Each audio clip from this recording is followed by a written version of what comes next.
And I realized I can't keep living like this. I know I was put on this earth for a reason. And at that time, I was a shell of who I was. I call it living beneath my inheritance. I'm a man of faith. And so I know God put me on this world for a reason. Welcome to Her Side of the Story. This is the podcast where sister friends tell their side of the story about relationships, lifestyle challenges, and triumph. Here are your hosts, Ray and Ash.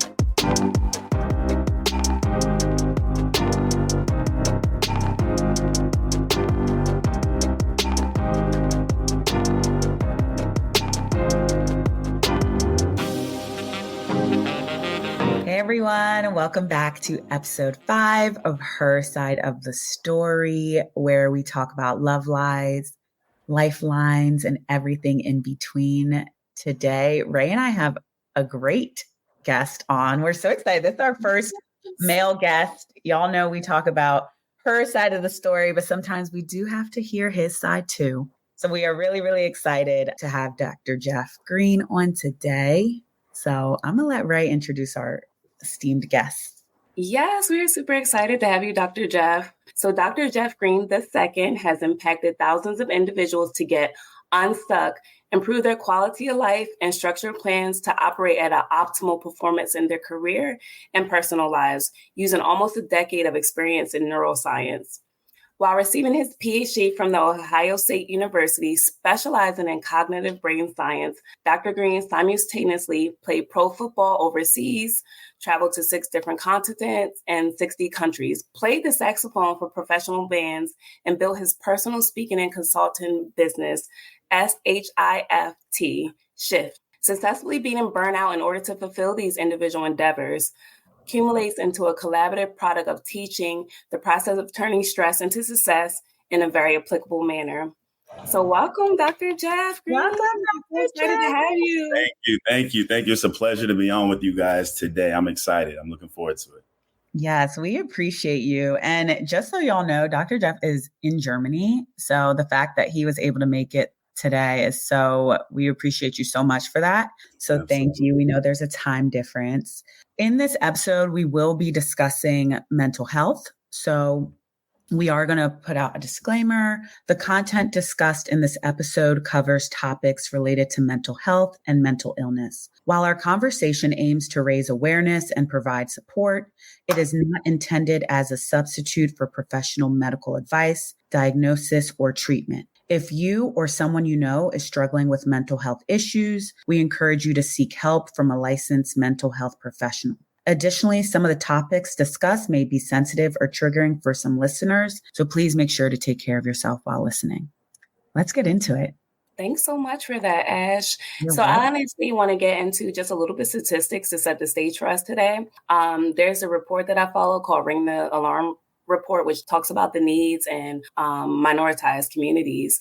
And we know that between 2014 and 2019, the death by suicide rate for Black men increased to 60%, like new heights. And that highlights a significant mental health crisis within the Black community.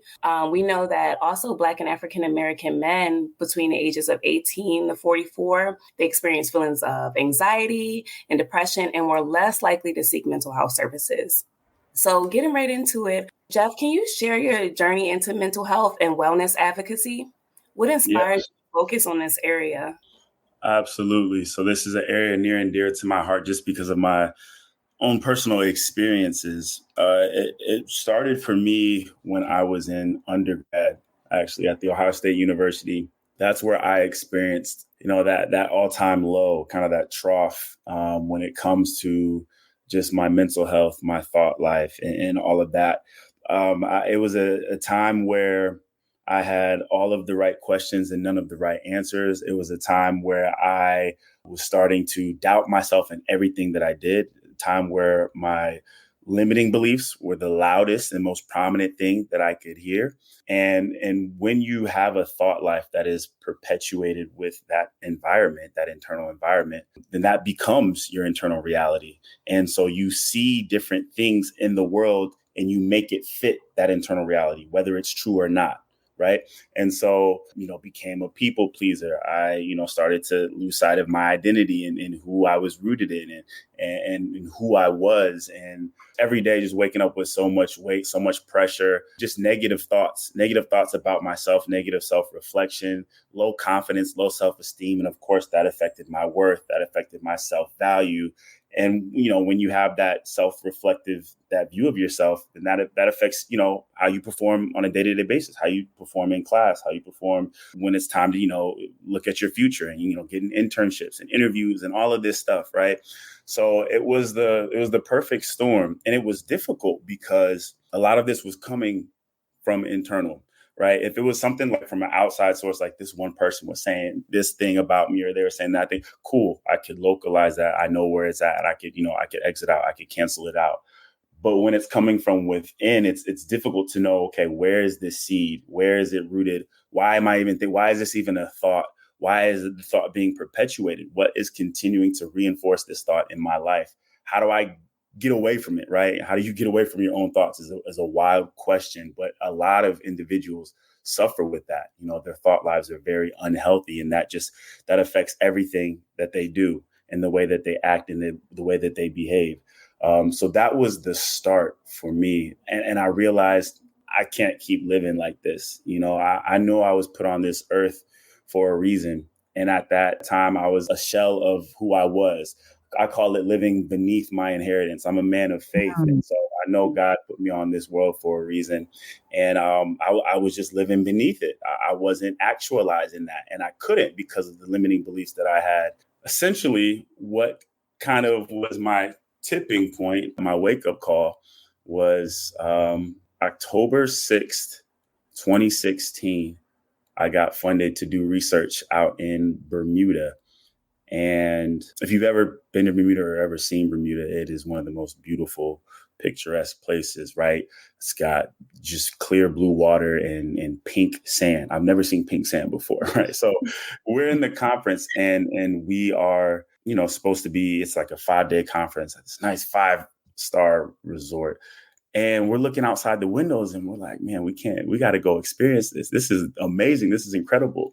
So we snuck out of the conference. I think it was day 3. And we went down to this remote part of the island. Bermuda's not that big, 26 miles long, 2 miles wide, really, really small island country. But we went to this part where nobody was, ended up getting in the water. And we were swimming out to this rock in the middle of the water, in the middle of the ocean. And I got caught by a riptide and I got drugged under. I resurfaced. And before I had a chance to catch my breath and breathe and get more oxygen, another wave comes and crashes on top of me. And this one just engulfs me. It drags me down and far beneath the surface of the ocean. I didn't even know it was actually that deep in that area. But at this point, I'm doing somersaults. I have zero oxygen. I have no orientation of what's up, down, left, or right. And naturally, I begin to panic. Like in the movies, when they have what's called the life flash, they have this dramatized scene where your life flashes before your eyes. And that stuff is real. That stuff is real. When you realize this might be your last few seconds on earth, for some reason, your life plays before your eyes. And for me, it wasn't my entire life, but just different segments, different bits and pieces of it. And it's crazy how it is in slow-mo, but it's in the blink of an eye simultaneously. And in that point in time, I realized how I was really disgusted. I was disgusted with where I was in my life. I was disgusted with what I was and who I was letting rule my life. I was disgusted in the lack of control and just how messed up my mental peace that I once had become, and just kind of spiraling out of control. And I didn't like that at all. And it was that feeling of disgust. That is what kind of jolted me. That was my wake up call. Of course, I'm not able to process all of this in that moment. I'm just trying to live to breathe another breath. And I get to the point, because after a while I level out and I'm trying to swim to the surface of the ocean. And I get to the point, stroke after stroke after stroke, and I'm not breaking the surface of the water. And I panic even more, another stroke, and I'm reaching, nothing. I've always been a strong swimmer. My pops, he made sure that we broke that stereotype, me and all my siblings. Right. So I'm I'm definitely going to get out of this, right? I'm going to be fine. I'm going to be straight. Another stroke, nothing. And it's such a crazy feeling when you have that negotiation between your mind and your body and just saying, like, I'm voluntarily just going to open up my mouth and take in water because, like, I'm at the edge of myself. I'm at the end of I have nothing left to give. And this is about to be it. Just to think of, like, who would have found my body floating in that water? Or what was the last thing that I said to my family? Last time I said, I love you. Or all the things that I was meant to do on this earth that I haven't even touched, haven't even looked in that direction. They say that, the graveyard is one of the richest soil ever because there's so many dreams, visions, and goals that are untapped and untouched. Yeah. I didn't want to be a part of that number, but I knew that was exactly what was about to happen. I gave up. I was opening my mouth, getting ready to inhale water and just fill my lungs and just get it over with. And right before I inhaled, the tip of my finger broke the surface of the water. And I hoist myself up. I'm hyperventilating. I'm hysterical. I'm looking to see where the rock was. And I swim to it. And it's like sharp, jagged edges protruding from it. But I don't care. Like, I'm not cutting my hands and my feet, but I just trying to save my life. And my friend, he was there with us. He didn't get caught in the riptide because he was on top of the rock at that time. And he was looking at me as if he had seen a ghost. It's like the amount of time that you were underneath the water. Like, it doesn't make sense for you to be here. And it really doesn't make sense for me to be here or to even be able to share, my story or my journey unless there was still a reason why I'm on this earth. And that was the tipping point. That's when I became intentional with my time, my attention, and my energy. And I knew I needed to get my mind right. And once I started doing that, it felt really good. I saw my life starting to change before my eyes. And I was like, this is so good. Like, I don't want to just keep this for myself. I want to help anybody and everybody I can, because I know there's so many people who are battling similar things. Some people with much worse things, and I want to be able to help them with that. I'm in the perfect major for it. I'm studying neuroscience. I'm literally studying human mind. How about I be a good steward of this knowledge and use it to help, my brothers and sisters. And so that's exactly how that started. Wow. Thank you for sharing that, Dr. Geoff. I'm speechless. That is profound. Yeah, very profound. There's so much in that story, just like you sharing I can't imagine what you were feeling and even after and months after what you were feeling. So thank you for sharing that. As you were speaking, it got me thinking, what got you into neuroscience, right? As people of color, that is not a field that we tend to sometimes explore. And especially a young man, you're a young man at the time and you decide, like, this is what I want to do. Could you share a little bit about your background on what caused you to want to study neuroscience, if you don't mind sharing, and your background of just about like where you come, like where you're from? Yeah, 100%. So growing up, I was always fascinated with like remote control cars, remote control planes. That's all I ever wanted for birthday, Christmas, anything. And I was obsessed with them. And I asked my parents, like, what would I study? What can I do to where I just work with this stuff and build these kind of electronics all the time? They're like, engineer, electrical engineering. And so that was what I had my sights set on for most of my adolescence, up into going to college. And I was always, strong in math and science, was taking, AP courses and getting college credit in high school. I hated history and language arts. So I was always a STEM mind. And I got that from my father. My mother was more of the history and the language arts, the social studies.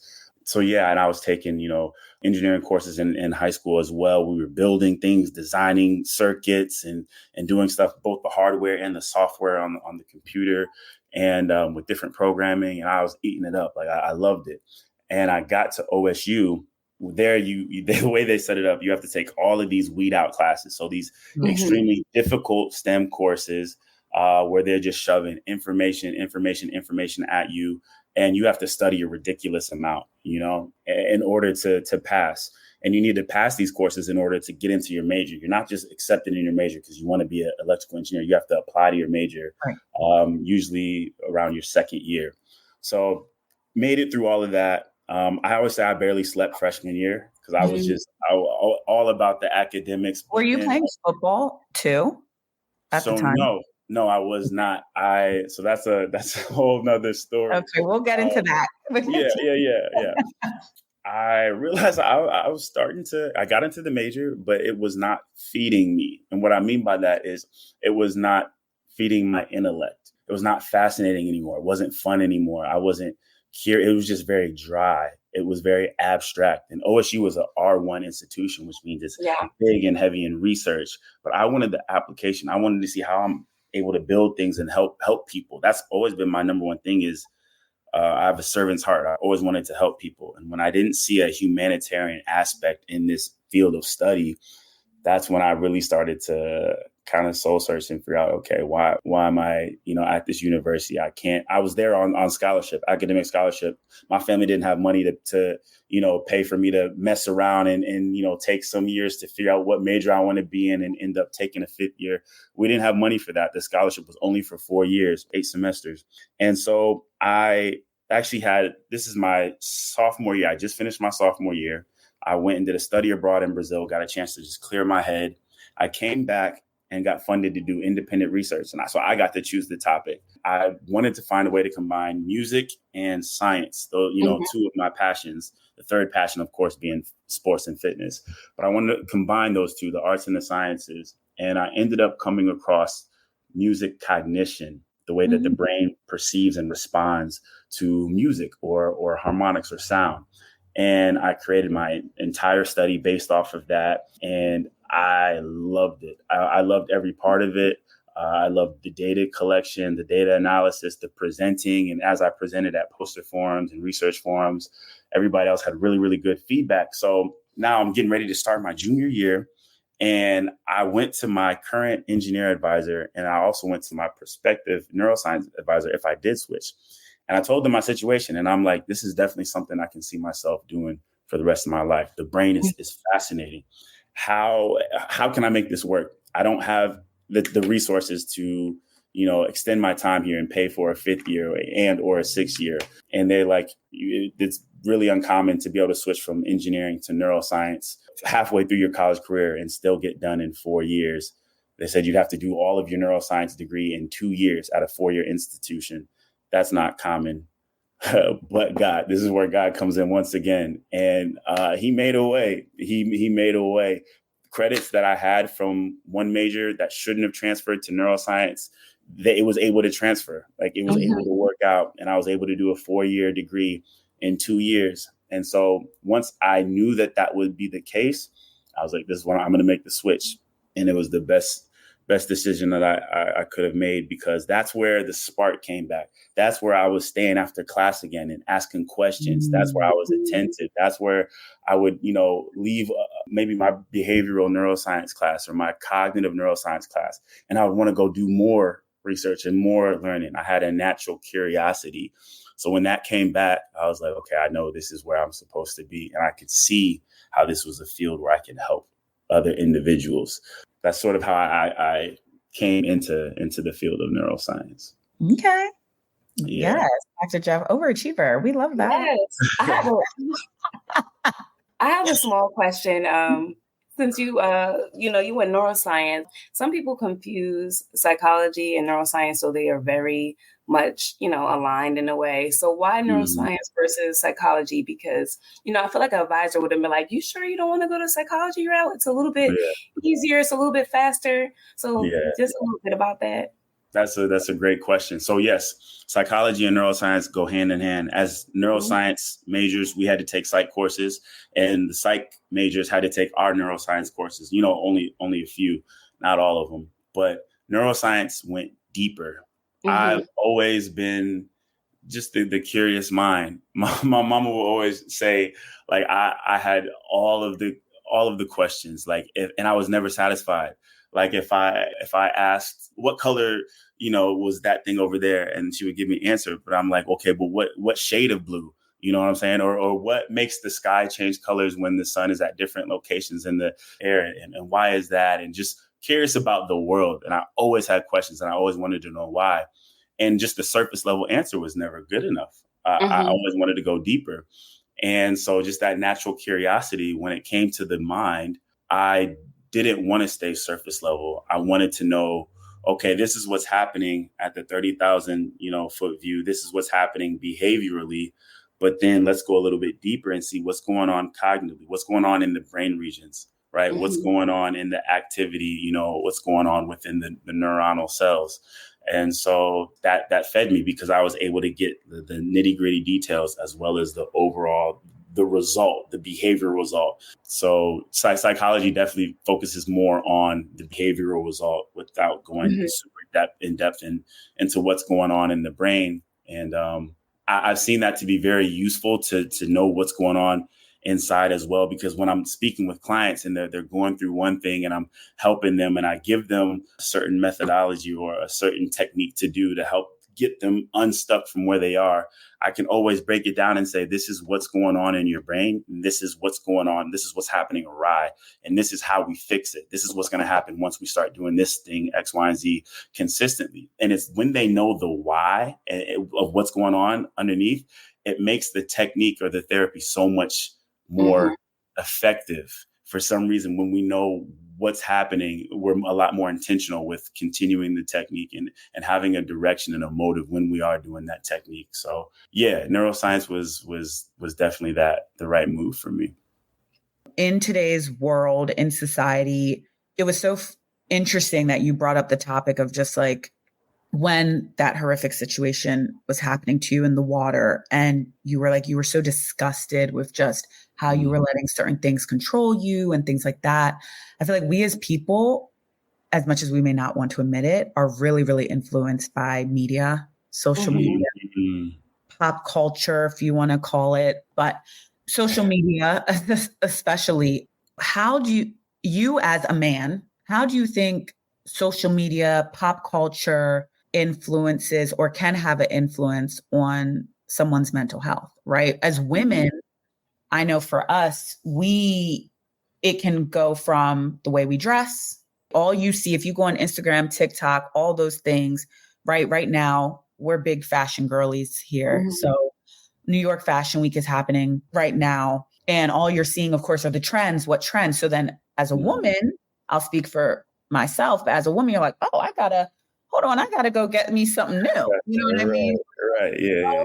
All the girls, Lori Harvey was on a podcast talking about how she got her body right. So literally 2 years ago, every girl did Pilates. Like every girl, it was in droves. I have no shame. I was like, oh, she looks amazing. Yeah. She was like, oh, I do Pilates every day. I was like, sign me up. Yep. Sign me up. Cause she's not 10 times shorter than me or anything. So, our bodies look exactly the same, but I know we as women, I can speak for myself. You look at some of these things and you're like, oh, okay, I gotta do this, right? I gotta get hip, right? Hip to it. I gotta put myself, how do you as a man, how do you handle such things on that end in social media that could affect your mental health? Because I do think for us women, body stereotypes, fashion, how you dress, how you speak, who you date, what you eat, all these things, where you go, it does affect us, right? And men, I think women were more prone to talking about it. Yeah. And kind of conceal it or be like, oh, I don't care. I don't look at social media. I don't got social media. So what do you think about that? Don't get me wrong. There is a lot of good that happens through social media. Absolutely. There's also a lot of bad because a lot of us aren't given or taught or introduced to the correct tools of how to use social media, right? So social media I'll speak for the brothers, for the men, that's easily, that brings you into this mindset of comparison when it comes to, the body type being fit, but mostly when it comes to like career and money, how much money you make, because, this is a lot of pressure. It's a lot of pressure put on the men because, we're expected to be the providers, expected to, have the 6 figs, be above 6 foot. And some of them can't do anything about that yet, you know what I'm saying? And then to have the 6-pack, so it's a lot. Yeah, right. It's a lot of pressure. Some of us, we're blessed with that. But, what about, the ones who aren't? So what do you do in those cases? What do you do in those situations? So when we go on social media, I think a big thing is, one, we need to have a sense of identity. It's always going to go back to identity because at the end of the day, everybody wants the same thing, which is fulfillment. And the fulfillment might be in different ways. Some people might get fulfilled through love. Some people might get fulfilled through money. Some people might get fulfilled through notoriety or career, but we all want fulfillment. And in order to reach fulfillment, we have to reach self-actualization, right? In order to reach self-actualization, we need to be walking in our purpose. In order to know what your purpose is, you need to know who you're rooted in and what your identity is. It always comes to identity, right? So having a strong sense of who you are and whose you are is very, very important, right? The next thing is when we go on social media, I was actually just talking with my boys about this not too long ago. I asked the question to them. I was like, how come when we were, kids growing up, we saw MJ, and it wasn't through social media, right. but on TV or on, you know what I'm saying, or on Sports Center, ESPN. We saw all these athletes, all these guys, and we looked up to them. We had admired them. Some of us even idolized them, right? But we did it in an inspirational way, not a way of, oh, now I'm threatened, now I'm insecure because I can't do everything that he can do. I don't have everything that he can have. What changed, right? Because when we do it now and we look at guys who seem to have it all, we're not like inspired by it. Now that's where the insecurity comes. That's where the envy. And you get a little threatened with your manhood. You know what I'm saying? And so there's a way that you're able to look at individuals and admire their life and use it for inspiration. But a lot of us use it as comparison in a negative way, because what we're doing is we are comparing our chapter 2 to their chapter 26. You know what I'm saying? That part. The first one is we don't know everything that they went through to get where they are. And they're not going to post everything that they went through, because social media is just it's a timeline of highlights. Of how a curation of what you want the world to see, right? Exactly. And I talk about this all the time. Yes. It's a curation of what you want the world to see. And people, 100%. I think people forget that. You think these people are posting every single thing that happens to them? No.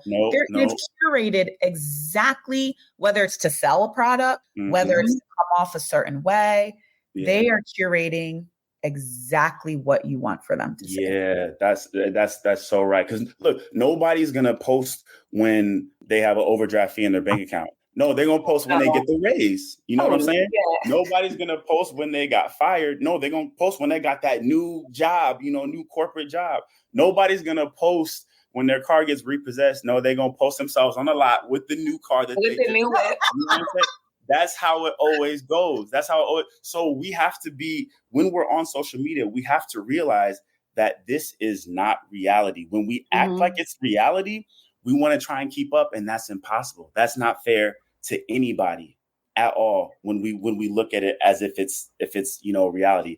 And then the final thing is that really helps when looking at social media and using it in a beneficial way instead of a detrimental way is realizing that my story is my story. And so when I say that, I got to realize that my timeline is my timeline. So I can't look at somebody else and be like, oh, they got this, that, and the third. That means I need to have that. No, everything happens in the time that it's supposed to. If you are being about your business, right? Everything happens in the time that it's supposed to. So if it's your story, nobody external can say, this is when you're supposed to have this, or this is when you're supposed to have that, because it's no longer your story if you're going by that. There's so many different things, so many different factors, so many different life experiences that you've had that give you the specific timeline that you are on, right? And so to try and compare that or to align it with someone else's timeline is not healthy. And again, it's not fair at all. So definitely realizing that social media is not reality, realizing that my timeline is my timeline, right? And then realizing that I do not need to look at it as comparison, but more so inspiration, because I know who I am and I have a strong root of identity. That helps social media become an empowering tool. Also, we are in control of what we do see based on what we search. The algorithm adapts to what we're continuously searching, right? So you can train your algorithm to be things that you want to see, right? I see a whole bunch of football workouts, weightlifting, business and entrepreneurship posts and mindset posts and neuro and psychology posts. because that's what I want to see. That's the stuff that I always look up, right? And we are truly in control of that for the most part. But yeah, social media can definitely be a tool when we realize what it is and don't put it as reality that we need to keep up with. That really changes the game for sure. Well, that segues perfectly into our next question. So, what are some effective strategies for men to manage stress and maintain their mental well-being, digging into your expertise? The first thing, it's very rare, and you alluded to it earlier, Ash, when you were talking about women will oftentimes, when they have something that they're going through, open up and communicate with each other about it. It is very rare for grown men to have other groups of men that they're able to be vulnerable around. Mhm. That is the number one thing that I would implore every single male listening to this to find. It could be a cousin. It could be your barber. It could be some guys that you grew up with and you're reconnecting with. It could be some guys on the job that you really click with easily. You know what I'm saying? One, you need to make sure that they're trusted and that you get good energy from them. But yeah, being able to open up and have that open discussion and dialogue about what you're going through is so important. That is a natural de-stressor, just voicing out what you're going, not even talking about any of the techniques or anything like that. But when you're able to literally verbalize what you're going through and get feedback and bounce it off of other individuals, that is a natural de-stressor right there, because what it does is, one, it allows us to feel heard. It allows us to realize that what we are going through and what we say matters, and to have that energy being reciprocated back to you, that feeds you, that feeds your heart, that feeds your soul. And a lot of us as men, we're not taught that. You know what I'm saying? We're taught to, toughen up, tighten up, get through it, do whatever you got to do, man up. You know what I'm saying? With that's what we're taught from a young age. And I understand it. I understand it because that's how I was taught. But there's a certain point where you have to unlearn some of that. Yeah, there's a time to tighten up and, be a man and be about your business. There's also a time to be vulnerable. There's also a time to confront and be real about your emotions. There's also a time to open up and say, man, like, I'm struggling with this. I'm going through that, right? The Bible even says, Psalms 133, how we were meant to dwell together in unity. So that's straight coming from God. We were not meant to do this walk alone, especially men. We weren't even created to do this walk alone. So when it feels uncomfortable and we feel stressed out and anxious, there's a reason, because you're going outside of your nature, outside of what you were called to do, right? Yeah. Having that brotherhood, having that bond is very, very important. There's so many different things that we can do that act as natural de-stressors in the moment. If we even just think about our breath, there's so much neuroscience about breath work. The breathing patterns that we have, the breathing rhythm that we have is associated with every emotion that we have. When we're happy, we have a certain breathing rhythm or pattern. When we're sad, we have another. When we're excited, when we're angry, that breathing rhythm or pattern is associated with that emotion, right? And so we can actually use that for our advantage.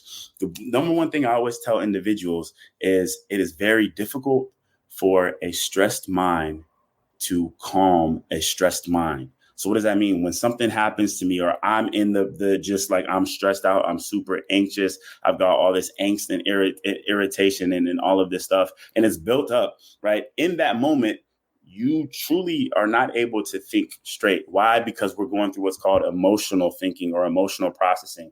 That's heightened activity in the limbic area. The limbic area houses what's called the amygdala. The amygdala is our emotional response, our fear response, our anger response, so on and so forth. And we don't have nearly as much activity in the frontal lobe, which houses the prefrontal cortex, which is in charge of our executive functioning, namely our decision making, our logic, our reasoning, so on and so forth, right? And so in order to allow us to move in the best manner during those stressful situations, we first need to calm that stressed mind. And that doesn't mean, oh, let me think my way out of this. Let me do whatever mental gymnastics I need to do in order to work this out is probably not going to happen. And I'm speaking from the neuroscience, but also from experience. I've stressed myself out trying to do that. So what you do is you can rely on your body to then de-stress your mind. And then when your mind gets to that calm state, then you're able to think logically through what you're going through. Something as easy as what's called the physiological sigh, right? There's more and more neuroscience papers on it and what it does to our mind and our body. Essentially, it's super simple, super quick, and it has a lasting and very strong and effective result. And it only takes a matter of seconds. So what you do is a double inhale followed by a long exhale. So it's essentially, it would sound like this. Just like that. And that's doing multiple things. Number one, when we're normally breathing, a lot of us don't take in enough oxygen to fuel our mind and our body, sending oxygen to the neurons as well as to the different nerves and the muscle cells that we need, right? So when we take that second inhale, we force that extra oxygen in. That, of course, fills our body with more oxygen, but especially in our lung area. We have our two lungs, but then we also have these sacs around our lungs, these little vesicles, right? And so when we take that second inhale, that forces those to expand as well and fill up with oxygen because they're typically deflated, right? Especially when we're in a stress state. So when we fill those up and then we exhale, we're expelling a greater percentage of carbon dioxide. When you get rid of a greater percentage of carbon dioxide, that's naturally a de-stressor in the body. And then finally, when our exhale is longer than our inhale, right? When I did the exhale, is a lot longer than our inhale. There's a group of neurons on the heart called the sinoatrial node. Yes, there's neurons in the brain, but there's also neurons in our body. So there's neurons on the heart called the sinoatrial node. And basically that relay between the brain and the heart it tells the heart to slow down whenever the exhale is longer or more dramatized than the inhale. So what that does is once your brain senses that your body is calm, because there's always a relay between the mind and the body, then it's like, okay, I'm safe. I no longer have to be in survival mode. I can think calm, clearly, and collectively again. And then from there, you're able to map out, okay, what is my next move? What do I need to do? You know what I'm saying? So on and so forth. So, and I give that example because there's a lot of different techniques that we could talk about as far as, doing this thing and doing that thing. And they're very effective. They're extremely effective. But what happens when we are out of control of the situation, when situations happen to us and we are there and it's real time, it's real life, and we don't have time to sit down and, okay, let me go through this process and make sure no, we need to respond right then and there. How do I respond in a collective way? That is a way that will literally calm your brain and heighten your logical processing and functioning in your mind so that you're able to handle it and respond in the right way. We're no longer reacting. Reacting is when we have emotional thinking and emotional processing and we act out of those emotions. Responding is when we've had time to realize and assess what was happening and figure out the most logical manner to go about responding to it and continuing through that situation. And there's another thing that I also would encourage people is there's a lot of science out there about cold water therapy. It's naturally a de-stressor, of course, so a reduction of cortisol, which is the stress hormone. And for men, inflation of cortisol means a decrease in your T levels, your testosterone levels. And of course, none of us want that. So the less cortisol that you have, the more you feel literally, I mean, it's not scientific, but the more you feel like a man, like the more you feel energized, the more you feel confident, comfortable in yourself, assured in yourself. And it's not just for men, though, for women as well. As far as the de-stressing, it still de-stresses your entire mind and your body. And then it also decreases inflammation, any inflammation that we have, swelling in our legs and our ankles, or maybe in our gut area, abdomen, wherever it is. It helps with the deflation.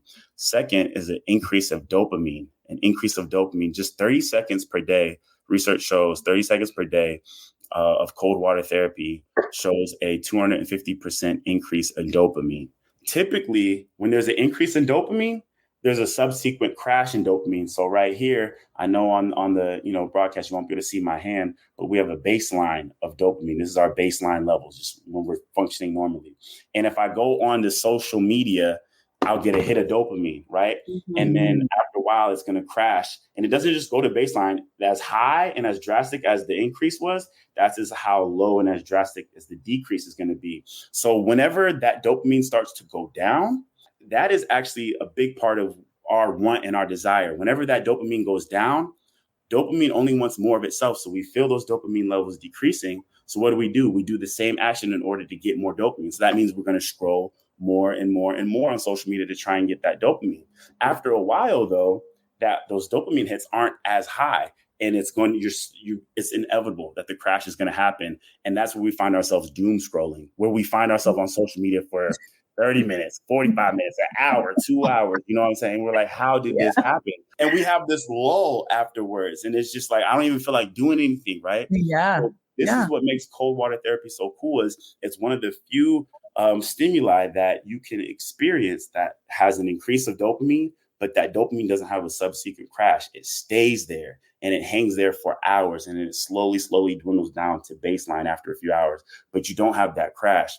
So doing cold water therapy, again, just 30 seconds a day, is very, very beneficial. Now, for those who are like, maybe that's too much for me to do right away, you can start with a face ice bath, getting some water and some ice cubes and putting it in a bowl and just dipping your face in there for 10 to 15 seconds, maybe 2 or 3 times. That has similar effects as well. This is free game, y'all. I hope y'all are taking notes. Yes, taking notes. Ray and I were over here doing our breathing exercise. 2 and a long exhale. Yeah. We got you. Yeah. So I want to take a little pause. We always forget to do this at the beginning, but let's talk a little bit about everybody's product or thing that we're loving this week. Okay, I'll start. On our last episode, Ray was talking about some great shows. And this year, I feel like I've been really busy. And I feel like TV just has not been the same for me. But recently, I have watched 2 amazing limited series. One on Apple TV, Presumed Innocent. If you have not watched it, y'all need to check it out. Listen, if you are a Succession fan, this show is up there for me with Succession. I love Succession. I'm so sad it's off. But this show was so good. They also have a book, which some people say the book is even more intense than the show, which is usually the case, right? When it's a book made into an adaptation of a show or a movie. And then the other one, it just was released, I think last Friday on Netflix. It is with Nicole Kidman, and it is simply amazing, you guys. Like, when I tell you that show, I binged it all on a Friday. Like, I did not leave my house. Like, I was like, I'm sorry, I can't go anywhere. I just need to watch this show. And that's what I did. And it was so good. So those are my 2 favorite things. So if you need something to make you de-stress a little bit, that is not social media scrolling. Don't binge like me, but definitely take a look at those shows. Staying in that same de-stress mindset. For me, I'm really liking Resort Pass. It's like an app where you can find a spa for the day, find a nice hotel, spend the day there. So I did that this past week, and it was really nice. I stayed for about 6 hours, got in a lazy river, got in the pool, had some poolside drinks and food, just, relax. So like a mini staycation for the low on Resort Pass. So that's what I'm really liking this week, and it's helping me to stay stress-free. Nice. What about you, Geoff? For me, mine would be the Sleep Tracker app. So with the Sleep Tracker app, essentially it monitors your sleep cycles. And if you put it on your bed, it monitors your sleep cycles, and it will wake you up at the optimal time so that you feel less groggy and more alert in the morning. So that's been super beneficial. I started that when I was in undergrad, struggling through them 8 a.m.s. But yeah, it's to this day. Yeah, it's been really good, really helpful. I used that app for a while too. I really need to get back to it because I've been snoozing my alarm a little bit too much lately. Yeah. And I know that it really did help me when I was using it. So I'm probably going to pick that back up. That's a good one. Thank you. So I know Ray touched on your background in sports. How do you feel like physical health plays a role in a man's mental health? You are an athlete. You played professional football, which is a contact sport, and a sport that I think you have to also be mentally and physically tough in. So can you share, how do you think just staying active, being physical, yes, the sun is not out as long, but it still gives, I think this is like primal opportunity to go outside, get active, especially as winter hits. How do you feel that men can use any type of physical workout or doing something physical to assist with their mental health. Yeah, absolutely. There's so much that goes into this, so much. Just to start, I would say normalizing like going out and just taking walks. I'm not even talking about anything crazy, no type of crazy, hit workout or, nothing like that. But just taking walks is actually very, very beneficial for you, a brisk walk, because that is still a type of aerobic activity. And aerobic activity is a natural foundation for neuroplasticity. Neuroplasticity is our brain's ability to adapt, grow, change, neurogenesis, creating new neurons and forming new neural connections. So that's very, very important. Secondly, as we're walking, our gaze naturally does something where it widens and we're taking in more in our visual cue rather than when we're in a cubicle or at our desk, monomaniacally focused on one thing or focused on a few words or focused on a paragraph. When we're outside and we are allowing objects to come in and pass through our central and peripheral vision, that is also a natural de-stressor, right? So that's just walking. It has a lot of health benefits right there. Getting out and just taking a walk. You don't have to be going anywhere. A lot of us will only walk when we're like going somewhere, where we're downtown or on the Beltline. Just walk to walk. You know what I'm saying? Like once upon a time, that was a thing. And I really encourage doing that again. Now, if you are the type, and I know, not everybody grew up playing sports, right? So any type of fitness is good. If you are the type that did grow up playing sports and maybe you're done, maybe you hung up the cleats, you hung up the shoes, I would always suggest finding some type of team sport to do. One, there's collaboration and camaraderie within that, right? This could be an open gym run on the court. This could be a flag football league. This could be a kickball league, a softball league, something, right? It increases that camaraderie, but it also increases your social exposure outside of work. A lot of the times we're most social, in work, if we're social at all. So having that connection, even if they start out as strangers, it's very easy for men to bond when it comes to sports. As to this day, like I'll see dudes in the weight room. I don't even know their name, but like we've seen each other multiple times. And so it's like, oh, that's my bro. I don't even know the guy. So it's really easy to bond when it comes to fitness or when it comes to sports or whatever have you. So finding something that you can plug yourself into is very, very important. And then finally, with any type of sport, even if you don't find a team, right? If you don't find a league to join, just doing something on your own is very, very beneficial because we have like this trifecta where we eat, how we sleep, and then our fitness life, right? So if one of them is out of whack or out of sync, it's always going to affect the other two, right? If we're not exercising or getting a lot of our energy out, our pent up aggression, which, a lot of us men, we definitely need to get that out. There's a lot that goes on, a lot of pressure, a lot of expectation, and that builds up. And if we don't get that out, we'll have pent up energy that will affect our sleep. And then when you don't sleep well, when your sleep quality is lower, that decreases the amount of dopamine released the next day. When you don't have as much dopamine, you don't have as much motivation to eat right and eat healthy. And when you don't eat healthy, you don't feel energized to go and work out. So you see how it's a vicious loop.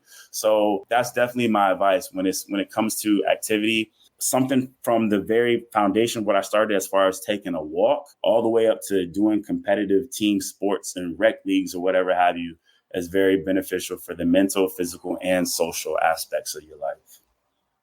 Thank you, Dr. Geoff. Yes. Yeah, it's trifecta. I can to practice them for myself. Absolutely. Definitely. Ray, you and I were talking earlier this week about funny enough, Uncle Shay Shay's interview with Tyrese. Oh, yeah. And I know we wanted to bring it up with Dr. Geoff. And we don't know if you've seen that episode, but I haven't seen that specific episode yet. No. Okay. So we all know that Tyrese was really, really struggling and may still be with mental health. He talks about going through depression, anxiety. It played out on social media quite a bit. And in the interview, when Ray and I were discussing, I was like, it was very cringe for me. Like and her and I were both like, we had to kind of watch it in like doses because it was almost seeing someone just, I don't want to use the word spiral out of control, you can tell that this is someone who's not healed, right? And I don't know I don't know if he's in therapy. I don't know if he's not in therapy, but you can see it that it's someone who's just really, really, really struggling. And yet the world around him is almost, I feel like at times making mockery of him, making fun of They're him. adding to the stigma of like men's mental health for sure. And, you know, I feel like it's contributing to why Black men, like you said earlier, Geoff, they don't want to be vulnerable. They have to be tough, because when they are experiencing any type of mental distress out there in open, it's like a big laugh amongst others or in our community. So, you know, I think we wanted to touch a little bit on the stigma around mental illness or, you know, distress of any sort, because, you know, you have anxiety at lower levels, you have depression, severe, and then you have stress. So if you wanted to touch base on that a little bit.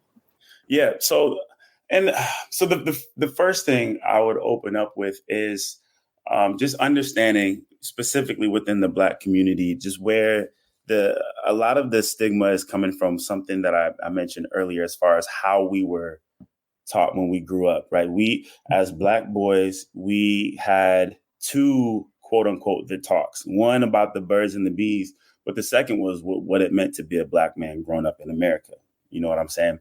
And so from that point on, there was a sense that we always had to do more. We always had to be more, always had to prove ourselves more in order to be considered equal, be considered the same, be considered enough.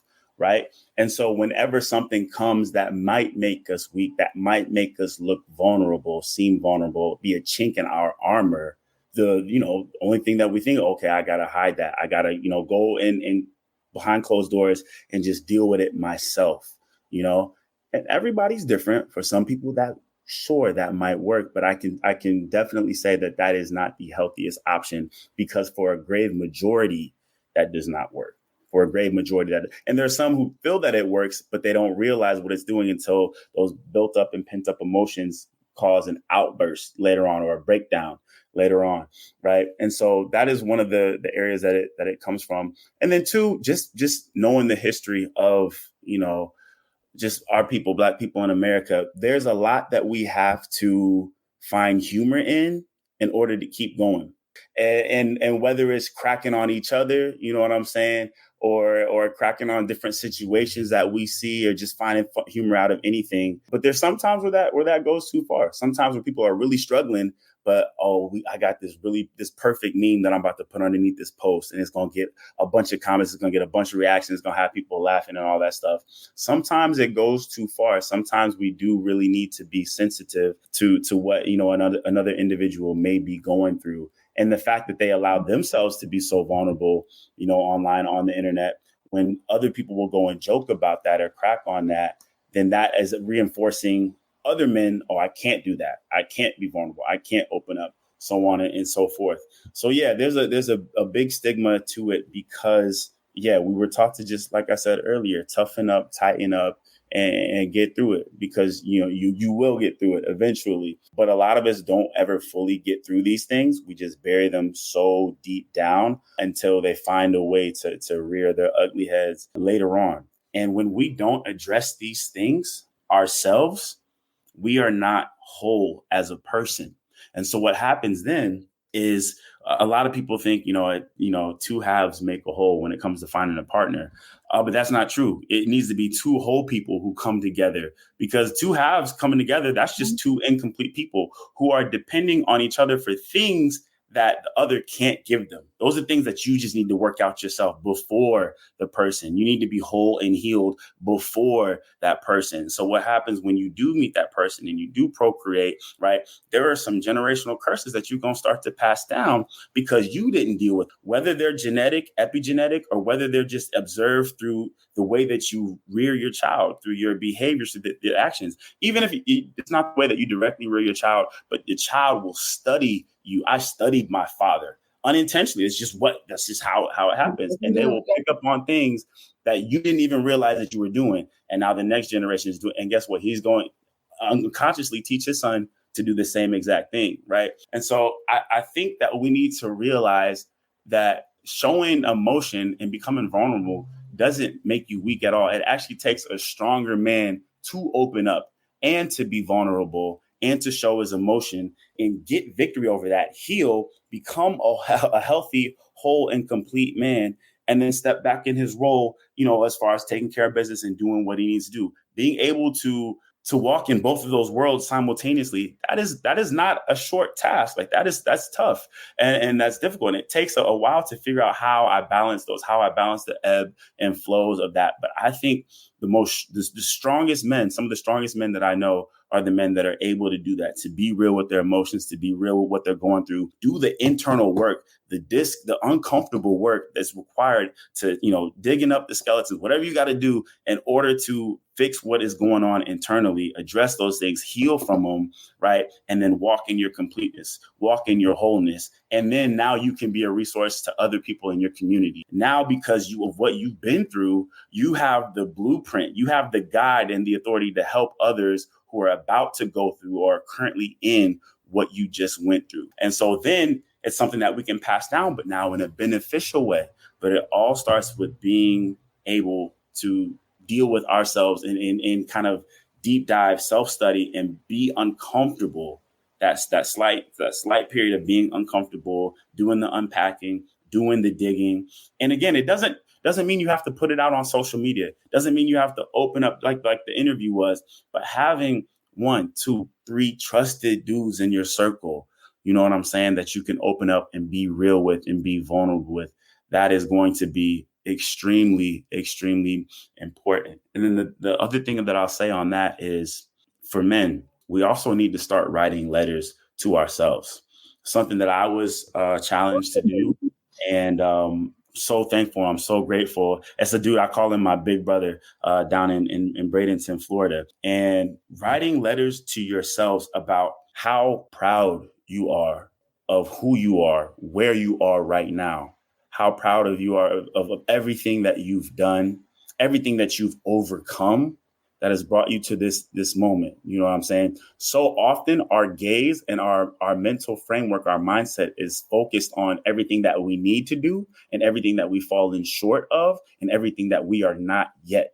Right. But when we shift that to everything that we have done, everything that we have become, everything that we have accomplished in the direction that we're going, that will truly put a light on your mental health. That will change your mental health. And doing that, making that a practice, right? You could do it once every quarter. You could do it once every month, even once every year. That changes, again, the self-perception, the way that you see yourself, right? And when you allow yourself to get emotional with yourself in that way, then it'll make it much easier for you to open up and be emotional with another trusted brother.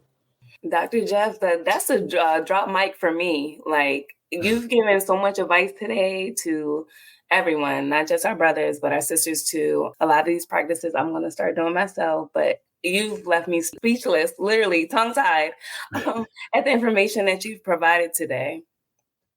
Thank you. Yeah. Thank you. Much appreciated, really. Yes. You have shared so much of yourself, and we really appreciate that. We have one more topic that we know you were touching on, which was imposter syndrome. So according to WebMD, our trusted WebMD, imposter syndrome is when you doubt your own skills and successes. You feel you are not as talented or worthy as others believe, and you are scared that one day people will realize that. Have you dealt with imposter syndrome? Let's be real. Like, have you dealt with it? If you have, how have you overcome it? You're talking about men. Men are perceived, especially men of color, that they have to be stronger than an ox, stronger than a bull, stronger than anything that they've ever been. So how have you overcome that, if you've experienced that? And how do you help others in your practice overcome those things? So 100% I've experienced imposter syndrome. We can even talk about in academia, right? In academia, it starts from an early age. It starts from an early age, as far as me being the only Black kid in, AP courses or advanced courses, right? Already feeling like I don't belong. Already the teacher's already pegging me as, oh, this is going to be the class clown just because he's an athlete, he's Black and he's popular, he's got friends, he's got to be the class clown, right? Just being pegged as something that I know that I'm not. and not fitting in and just not being around what I'm familiar with and what looks like me, and not feeling that comfort or that belonging. Right. And so that matriculates into, okay, academia, in undergrad and grad school, same stuff. In my PhD program, I was the only Black male. I don't think that they had a Black male before me in the PhD program. So being the first Black male in that PhD program, in that specific department at OSU, the imposter syndrome came again, right? In a very heavy way, especially because this is the start of the rest of my career. You know what I'm saying? And it was very easy for me to think of all the areas where I might fall short, all the areas where I might not amount, all the areas where I might not be as informed in this area, or knowledgeable in that area, or be able to, do this statistical analysis, or write as good as this person, or whatever have you, right? And the best thing that I did was talking to people and just being genuine and open with them. And I'm a people person. I'm an extreme extrovert. So sure, that's easier for extroverts than introverts. But that is one of the best things that you can do, because you realize just how many people are in the same position as you. You realize that even people that were already there, once you got there, they're still dealing with and getting over some imposter syndrome. Everybody is thinking that everybody else is much better than them and that they don't amount to it. They don't qualify. They don't add up. And when you realize that, you're like, wow, this is really just a mental construct that we've created. And now we're living it out as if it's reality. You know what I'm saying? So that was very comforting, and realizing that this is just something that I made up. We're all learning and we're all growing together. I would have not known that had I not opened up and had these conversations with other individuals. So that helped decrease the imposter syndrome. The other part, though, is we also need to be very real. Maybe there are some areas where you do fall short. And so writing those down, being real with yourself, and being like, you know what? I'm going to hold myself accountable, or find someone else, an accountability partner, to hold you accountable, and say, I am going to, do X, Y, and Z and become better at this thing. I'm going to, write X amount of papers per month, just practicing my writing skills to make sure that I get it up to par, right? I'm going to read the most difficult scientific journals to practice my comprehension and being able to synthesize information and reproduce it in my own words. I'm going to do whatever I need to do to make sure that I am up to par, knowing where my weak areas are and working on them and fixing them, right? That has also been very helpful. But at the same time, you also need to simultaneously celebrate the areas that you are naturally good at. We can't only be in one direction and focus on what we need to work on, because sometimes that will perpetuate the imposter syndrome. So how we counterbalance that is by focusing on the areas as well that we are very good at, that we have just a natural knack for, talent or ability for, right? And giving ourselves praise and credit for those things, and realizing, no, I do belong here. I do deserve to be here, right? And just having a perspective shift around it. Like, just because you work harder than other individuals doesn't mean that you're any less likely to you don't deserve to be there. And having a perspective shift in the way of, I work harder than other individuals, that means that I deserve to be here the most, because I'm putting in the most sweat equity. I'm putting in the most clock, the most hours, the most time, the most intention. The other people who are just relying on pure talent and skill, I'm about to surpass them. Yeah, that's exactly what's good. So I definitely deserve to be here. Having that perspective shift is also very, very empowering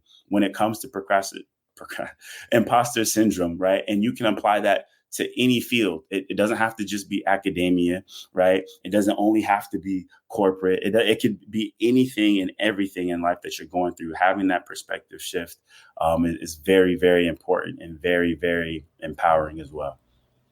Thank you for that. We could keep you here all day, but we know you have things to do. Ray and I would love to know, and the audience would love to know, if they would love to continue to follow your work, keep up with you. Where can they find you? Where can they find Dr. Geoff?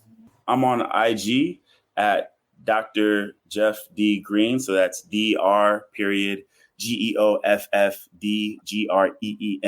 And on there, I post a little bit of lifestyle stuff, but most of it is just ways of using neuroscience to help make life a little bit easier. You know what I'm saying? I also have, my website, which is shift at geoffdgreen.com. It tells a little bit more about what I do, things that I offer. I am a coach, so I have coaching programs where I teach people. My three areas are how to become burnout resilient. A lot of us are facing burnout and feeling, just the stress, and it's building up. And how do I deal with that? How do I get out of that? How do I get quote unquote unstuck from where I am? The next is productivity, how to get more done in less time while increasing the quality of work and having more time to do the things that I love to do, getting back to what I really enjoy. And then my third area is just being a confident and effective communicator. So individuals who present a lot for their work or maybe want to speak or give talks or whatnot, I also coach them in those areas as well. And then I'm also on TikTok. That's just me being me. That's the goofy side of me. That's where I'm just having fun. It's at the same handle at Dr. Geoff D. Green. So yeah, that's where I'm at. That's where I'm present online. Well, thank you so much for spending time with us today. Thank you for telling his side of the story today. Thank you so much.